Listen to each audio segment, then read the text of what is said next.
Gusto mo ng gaming phone na may triggers, RGB lights at solid battery pero nasa 11K lang ang presyo. Ito na yata yung pinakasulit na nakita ko. Ito ang Nubia Neo 5 5G. Unang tingin pa lang, halatang gaming phone na agad ang vibe ng Nubia Neo 5 5G. May eagle eye RGB lightning sa likod na ang angas tingnan, lalo na sa dilim. Pero ang pinaka-highlight dito, ang pressure-sensitive gaming triggers.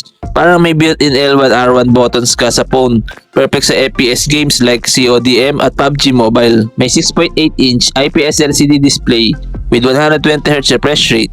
Hindi siya AMOLED pero smooth pa rin gamitin dahil sa 120Hz. Sakto na for gaming at scrolling, pero wag ka lang mag-expect ng super vibrant colors. Powered by Unisoc T9300 6nm chipset with 8GB of RAM plus 128GB internal storage.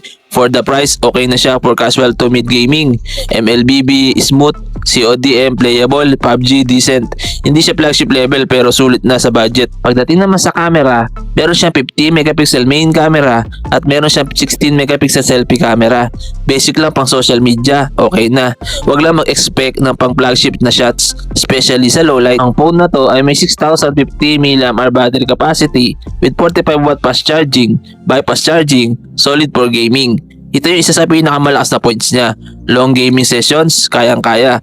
Less init habang naka-charge? Yes, dahil sa bypass charging. Meron siyang 5G, Wi-Fi, Bluetooth, NFC, headphone jack, OTG, and USB Type-C. Makukuha mo siya sa Shopee around 11,999 pesos with vouchers. Kung ang hanap mo ay budget gaming phone, may triggers, rare sa ganitong presyo, malakas na battery, astig na design, panalo ang Nubia Neo 5 5G. Sulit na sulit for gamers on a budget.